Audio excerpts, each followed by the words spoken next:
Archie, I don't think I have time to take any risk because I just retired. Don't scare me like that. I'm Archie Hoxton. And I'm Rob Hoxton. And this is Last Paycheck, weekly wisdom to help you retire and stay that way. Welcome back to Last Paycheck, and happy Halloween. We're your hosts, Archie Hoxton and Rob Hoxton, and today we're starting a new tradition. We're going to start a Halloween tradition where we talk about spooky financial mistakes. So today, the mistake is really more of a mindset that if you're a financial planner, you've heard this for sure. And if you're someone who is getting close to retirement or retired, you may have experienced this. Yeah, you may feel this way. Yeah. In fact, I'm getting this question a lot right now because of just the last 2 years for investing. It's been pretty challenging. Absolutely. Yeah. I mean, last 3 years even. It's been a very weird start to the decade, spooky start to the decade. And so the mindset we're talking about goes something like this. It's, I'm retired or maybe I'm about to retire. I don't have any time to take any more risk. I can't deal with ups and downs in the market. Besides, I mean, you can get good rates on your CDs and, I'm seeing advertisements for that. So the question is, have you run out of time when you hit retirement, right? Are you, or do you need to kind of reevaluate the way you're thinking about it? And so that's where the spooky mistake is. So, most people, when they think about time horizon, they're thinking until retirement, right? It's like a race. Yeah, you're in your working years. You're accumulating, putting money in your 401k, maybe a Roth IRA or something like that, and you're in this race. Mm-hmm. And the finish line is retirement. Right. Well, the problem is that you're not home yet. You still have to get there. So it's the rate. So there's a new race that begins. Right. When you retire, and many of us are going to live in retirement, maybe almost as long as we spent in our working years. Absolutely. So it's not, like you said, it's not the end of the race. It's just a different race, right? When you're working, you're kind of taking if you think of the tortoise and the hare, you're the hare when you're working, right? You can take a lot of risk because you have plenty of time. If you're invested in the stock market really, really heavily and going for growth, and the stock market loses 20, 30, or 40%, you've got plenty of time to recover that. Plus, you're still putting money in. You're averaging and you're putting more money in. Every time there's a pullback in the market, you're still putting money in the 401k. Hopefully you didn't stop it. Yeah. And so you're just buying your investments on sale. Right. And so in those accumulation years, it may not feel like it, but your best friend is that volatility. Right. That's where those dollars are going to get the best return over the course of your working years. But it does change when you retire, right? So there is certainly your mindset changes. I mean, the tendency is to be much more scarcity minded rather than abundance minded, to be more certainly more careful. If you have more time on your hands and you're spending a lot of time watching the news, especially right now with everything that's going on in the world, it can make you think very short term. Right. Yeah. And the thing is, it's like you said earlier, Rob, you still have a long time, right? You really can't afford to think short term when it comes to this. Like we said, I mean, your mindset is going to change. You're going to experience a major change in the way you feel about your finances, right? Because where we get the name of the show is all about taking your last paycheck. Well, something very real happens there. And it's, as you approach it and you cross into it, you start to feel a little bit of, okay, well now, I'm not going to be working and generating that income. It's all going to come from other sources, a Social Security payment, a pension, an annuity, and probably for most people, 401k or IRA, or investment account. And so there's a very real emotional change that happens there that I think it's important to be aware of and recognize that that's normal, and everybody is going to at some point think, oh wow, I don't have raises to rely on, or I don't have my 2-week paycheck to rely on anymore. I've got to figure it out with my investments. Right. So let's say you've you retired 2 years ago, 3 years ago. Maybe you retired at the end of 2019. COVID comes along. The U.S. stock market, global stock markets get hammered at the beginning. In March, I think in 3 weeks, the S&P 500 was off 35%. Mm-hmm. Now, mind you, the recovery from that happened very quickly, unusually so, and a lot of that had to do with the government response. Global governments pumped a ton of cash into the economies and loosened, the money policies and started giving money away. I mean, remember how people were getting money just dropped into their checking accounts? Yeah. I mean, it was really a bizarre time. And so you saw this quick recovery, and then by the end of 2021, the market peaked. The Russians invaded Ukraine. All of a sudden, there was talk about inflation. We saw inflation get over 9% at one time. And then the government responds by not only turning the spigot off, that cash spigot, but reversing it. Right. Through, they stopped buying bonds. They started raising the discount rate. And then so here we are 3.5 years later, and really doesn't seem like anybody's made much money. Yeah. There are some outliers, but you had a bear market in stocks, you had a generational bear market in bonds, and meanwhile, fixed guaranteed investments like CDs are over 5%. Yeah. Right. So the temptation is, okay, I know that when I retire, I'm hopefully going to live for 20 or 30 years, and I'm going to need my investments to last that long. But the temptation right now is to think very short term. Right. Yeah. Yeah, and that's again, that's where this issue with time horizon and the spooky mistake comes in, because you can't give in to the temptation for money that you need to last for 20 years to put that all into something short term, because there are major trade-offs and costs that come with that.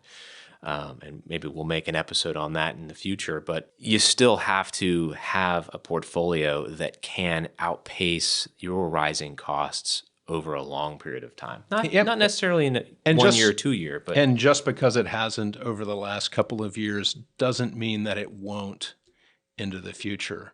Right. So you've got to resist the temptation to think too short term. You've got to match your investment strategy to your time horizon. Right. Right. So that's why when we talk about your emergency fund, that's money that you need if there's something that happens to your house, or maybe you lose your job, or if you're retired, maybe one of your children or grandchildren either has an opportunity or has an emergency and you want to have funds available for that. That's what you use short-term money for. And right now it's awesome because even money market rates, brokerage money market rates are in the 5% range. Right. But does that mean that just because you've gotten an average return of 2 or 3% over the last 3 years on a diversified portfolio, that you should ditch that and go with that 5% rate? Probably not. Right, because when you think about over, a long period of time, it's hard to beat what a diversified portfolio of stocks can provide, and bonds, real estate, all these things, yeah. And so having that portion of your portfolio, while there are ups and downs, and there are some times where your return is not going to be satisfactory, unless you're planning on spending your entire portfolio all at once in 1 year, right? You need to have a long-term perspective, again, because it's going to, I always ask this when I have someone tell me, I don't have time for this, I'm already retired. And I say, well, let me ask you this. How long do you need your investments to last you? And, invariably I get, well, I don't know. Because, no one knows how long we're going to be on this earth. But at the same time, when you really get down to it, you're like, well, probably 20, maybe 30 years. That's your time horizon. Now, you mix in the fact that you're taking distributions. That is a very real factor that you need to consider. And that's why you don't have a young person accumulator portfolio that's 80% stocks or 100% stocks. Maybe you have one that's 60% or 50-50, in that range where you're using other kinds of investments like bonds to pare back some of that crazy up and down action in the stock market. But you're still giving yourself the opportunity to grow. Right.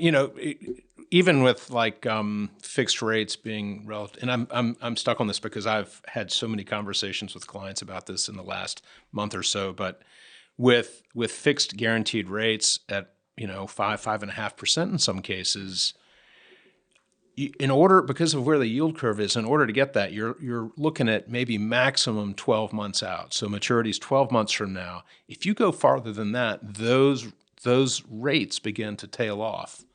And what you don't want to do is have a short-term view on your investments, and then a year from now, a year and a half from now, 2 years from now, the economy slows, the Fed starts cutting rates, and now those rates drop. And the bonds that you could have held might have gone up in value quite a bit as rates dropped, and you missed that opportunity. Again, you gotta match your time horizon to your portfolio strategy and be patient. And be open to a whole new mindset and a whole new way of looking at your portfolio. You can't look at it like you did before when you were accumulating, where you've got this mindset, oh my goodness, I've got retirement coming. I can't have any risk at all. I can't have any up and down motion in my portfolio. Well, it's like, well, you can. With a well-balanced portfolio, you can afford some of this up and down, not as much. But you need to think of yourself when you're 85, right? Or 90, I mean, we don't know if we'll be around, but think of yourself then. And if every year you spent more and more and your portfolio didn't generate enough to keep up with that, yourself at 85 or 90 might have a really small or no money left. Because that's a huge risk that people don't account for. It's not that you're not taking any risk if you don't have any, a portion of your portfolio in the stock market or the bond market. You are taking risk. It's just a different risk. It's a kind of a quiet, silent risk. And it's the risk of just your standard of living, your cost of living increases and creeps up over time to where you just can't keep up. And you just spend more and more and more every single year, which happens to all of us. It always has happened. We always like to talk about helping hundreds of families retire and never sending any of them back to work. Knock on wood, we can still say that, and we hope that'll always be the case. But when we sit with clients, sometimes we as we go through the inputs for the financial plan, we talk about life expectancy. Mm-hmm. And there was a time when we used age 85 as a life expectancy in the plan. Then it was 90, 92, then 95, and we have some clients where we're planning for 100. Again, we don't want to make the phone call and say that distribution that you got this month is the last one. Yeah. Right? Because shame on you, you live to be too old, right? So, right. But we have a lot of clients that they look at the financial plan and they'll say, at my life expectancy, what you're showing me is still a substantial portfolio value. Now, to be clear, that's just 1 out of 1,000 iterations, the average usually. So they may or may not have a lot of money at age 95 or 100. But for those who don't have children, they're like, well, I don't want to, when I get to the end of my life, I don't want to have a whole lot of money left over. Well, you really can't control that, right? Unless you know that when your last day on this earth is going to be, you can't be sure. Right. So you have to build a portfolio that's durable and can last a long time. Right. Yeah. And because every once in a while, someone will say, I want you to help me plan because I want to spend my last dollar on my last day. And it's like, and last week, somebody said last penny. So I was like, okay, well, let's put a fine point on it, right? Right.